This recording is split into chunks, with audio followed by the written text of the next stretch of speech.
ini saya akan mempraktekkan tugas pembelajaran mikro dengan judul teks cerita rakyat. Assalamualaikum warahmatullahi wabarakatuh. Waalaikumsalam warahmatullahi wabarakatuh. Bagaimana kabarnya anak-anak? Alhamdulillah baik. Sebelum memulai pembelajaran pada pagi hari ini, marilah kita berdoa menurut agama dan kepercayaannya masing-masing. Kepada ketua kelas silakan memimpin doa. Bagus. Baiklah teman-teman, sebelum kita memulai pembelajaran pada siang hari ini, alangkah lebih baiknya kita berdoa terlebih dahulu. Berdoa, mulai. Cukup. Oke. Sebelumnya Ibu presensi dulu ya, apakah ada yang tidak hadir? Ada. Siapa? Anissa nggak hadir. Kenapa Anissa? Sakit. Oh ya Allah, semoga cepat sembuh ya. Amin. Oke, pagi hari ini kita akan belajar tentang teks cerita rakyat.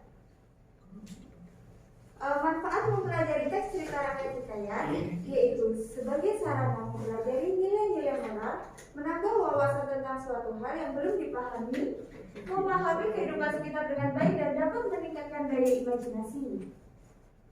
Untuk kompetensi dasarnya yaitu 3.7, mengidentifikasi nilai-nilai dan isi yang terkandung dalam cerita rakyat hikayat baik lisan maupun tulisan. Untuk indikator pencapaiannya ada 3.7.1, mengidentifikasi isi pokok hikayat, 3.7.2, mengidentifikasi karakteristik hikayat, 3.7.3, mengidentifikasi nilai-nilai yang terdapat dalam hikayat.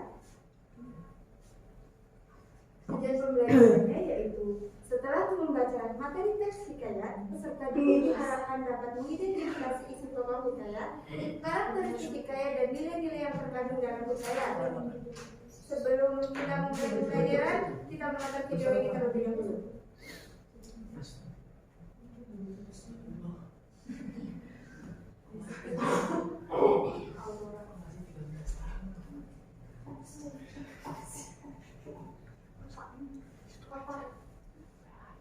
Tidak bisa.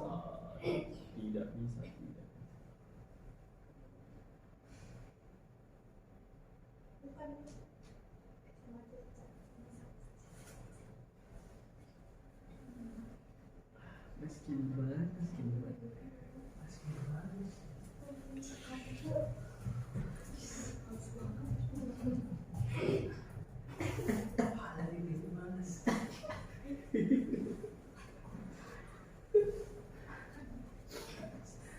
English is my second language. As a vlogger, I deal with social media a lot, which is actually fun for me, but I will say Kita lihat video ini terlebih dahulu ya. Riri, kumpulan dongeng dan cerita anak.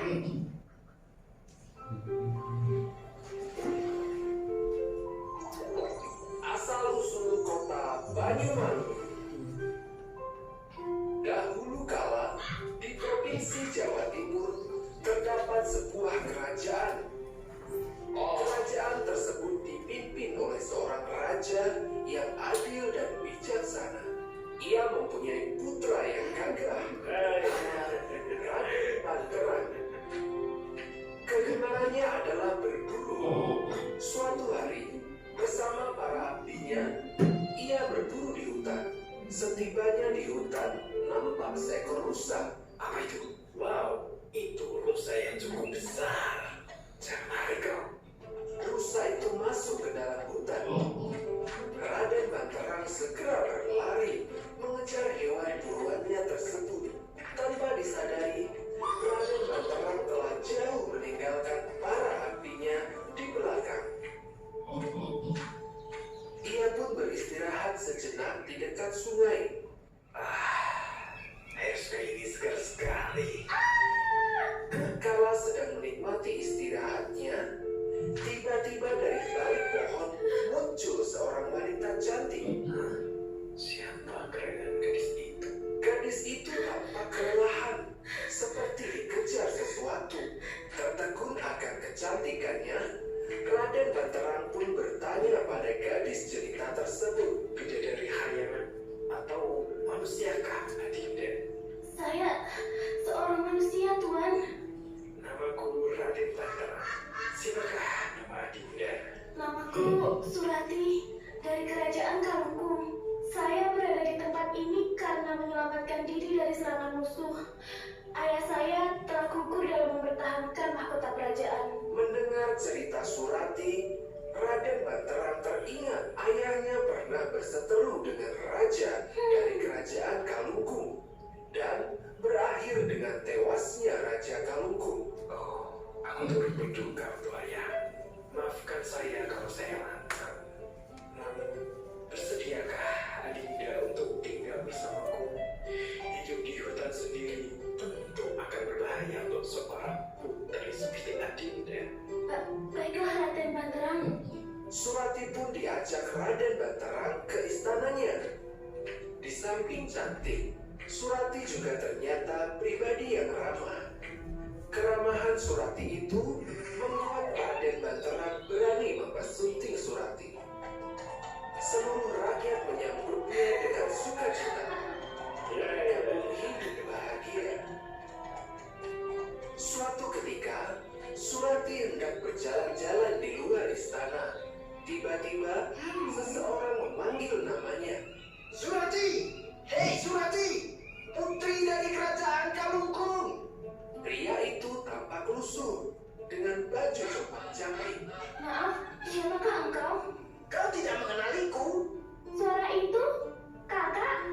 Kak Lupaksa? Syukurlah kakak ternyata masih selamat. Ya, aku selamat.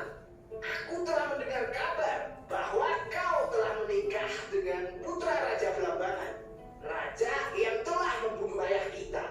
Ini saat yang tepat untuk kita balas dendam, Surati. Namun, Surati menolak ajakan kakaknya itu. Maaf kak, aku tidak setuju. Balas dendam tidak akan menyelesaikan masalah. Lagi pula, aku telah ditolong oleh Raden Banterang. Tidak mungkin aku mengkhianatinya. Hah, kau memang gadis keras kepala. Baiklah, jika itu maumu. Tapi aku mempunyai satu permintaan. Bawalah ikat kepala kerajaan ini sebagai kenang-kenangan. Taruhlah di bawah bantal agar kau tetap ingat rumah kita dulu.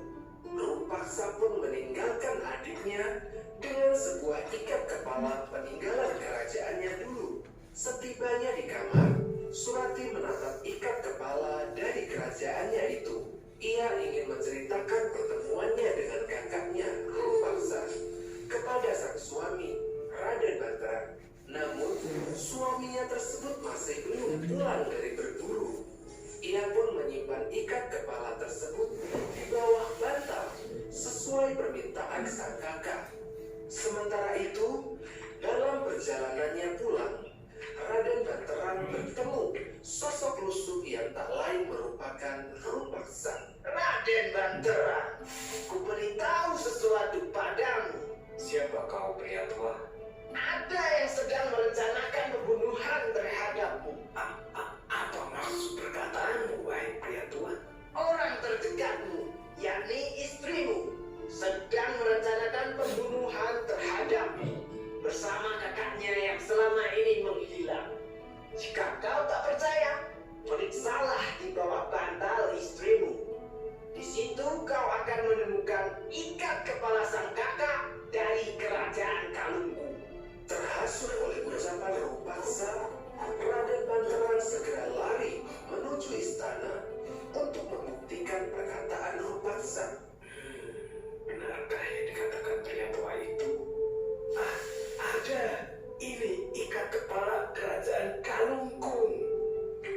Sembari menunggu kepulangan Raden Banterang, Surati berjalan-jalan di tepian sungai di dekat istana. Di situ kau rupanya, Surati. Kakanda? Aku telah bertemu pria tua. Ia mengatakan kau akan merencanakan pembunuhan. Ini buktinya. Ikat kepala kerajaanmu. Inikah pembalasanmu terhadap kebaikanku? Kakanda, kau telah terhasut. Tidak mungkin aku mengkhianatimu. Aku bisa menjelaskan semua ini. Cukup. Kau telah merancangkan ini semua. Mengetahui suaminya telah dibutakan kemarahan, Surati bersumpah untuk membuktikan bahwa Surati tidak berbohong. Kakanda, jika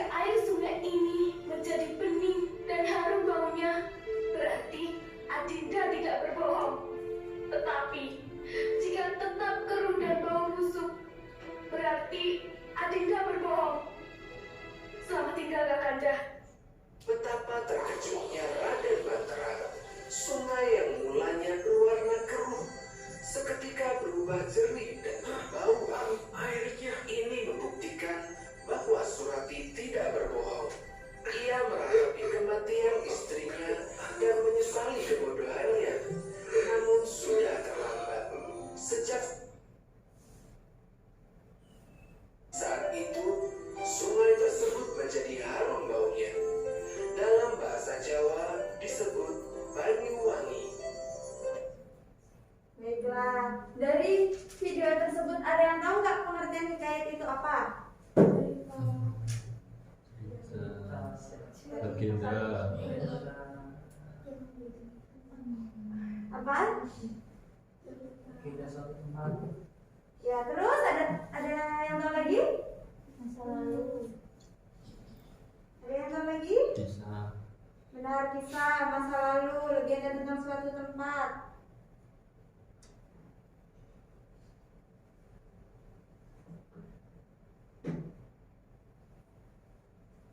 Nah, hikayat adalah salah satu bentuk karya sastra yang berisi tentang kisah, cerita, dan dongeng. Umumnya mengisahkan tentang kehebatan maupun kepahlawanan seseorang lengkap dengan keanehan, kesaktian serta mukjizat tokoh utamanya.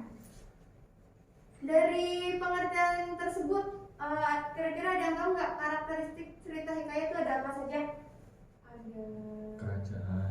kerajaan, terus iya ya benar, istana sentris. Ada lagi? Oke. Apa saja karakteristik dalam hikayat? Karakteristik dalam hikayat yang pertama adalah kemustahilan. Ada yang tahu kemustahilan? Tidak mungkin terjadi. Ya benar, tidak mungkin terjadi, tidak logis. Kesaktian tokoh ada yang tahu Kak?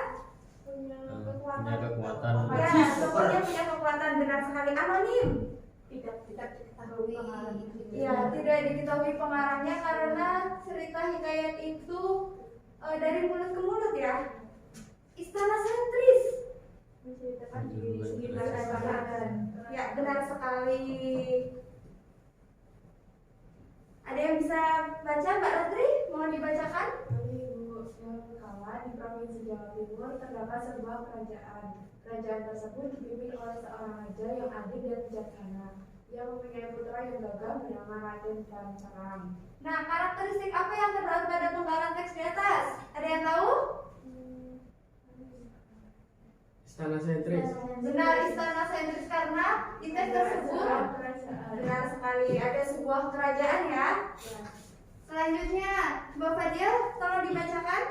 Baik Bu, mengetahui suaminya telah dibutakan kemarahan, Surati bersumpah untuk membuktikan bahwa Surati tidak berbohong. Kakanda, jika air sungai ini menjadi bening dan harum baunya, berarti Adinda tidak berbohong. Tetapi jika tetap keruh dan berbau busuk, berarti Adinda tidak berbohong.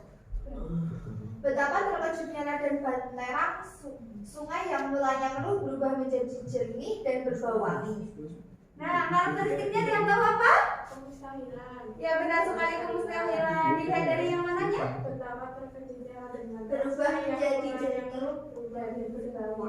Ya, benar sekali. Oke, nilai-nilai yang terkandung dalam hikayat itu ada nilai religi, nilai moral, nilai sosial, dan nilai budaya. Ada yang tahu nggak nilai religi itu nilai apa? Keagamaan. Benar. Moral? Ada patuh etika. Ya, benar sekali. Sosial? Kehidupan dengan kehidupan Berkaitan bermasyarakat. dengan kehidupan masyarakat. Nilai budaya? nilai yang Nilai diambil dari ada suatu budaya Biasa masyarakat. masyarakat. Ya, benar. Jadi nilai religi yaitu nilai agama berhubungan dengan masalah keagamaan.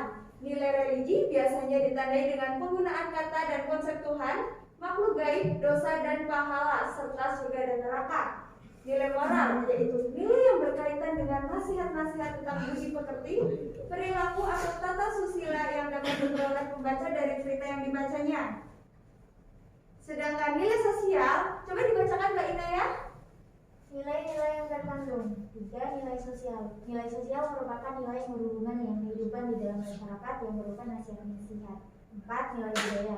Nilai budaya merupakan nilai yang diambil dari budaya yang berkembang secara turun-temurun di masyarakat setempat. Oke, baiklah. Nah, ada pertanyaan Kak? Tidak, Ibu. Tidak, Ibu. Kalau cukup, silakan kerjakan tugas berikut dengan membagi kelompok menjadi 4 sampai 5 anggota. Ibu. Baik, Ibu. Ini sudah dibagi.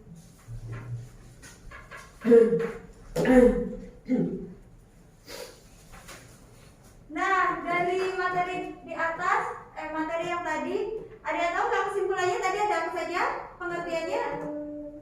Cerita adalah sebuah cerita yang menceritakan tentang kesaktian seseorang. Oke.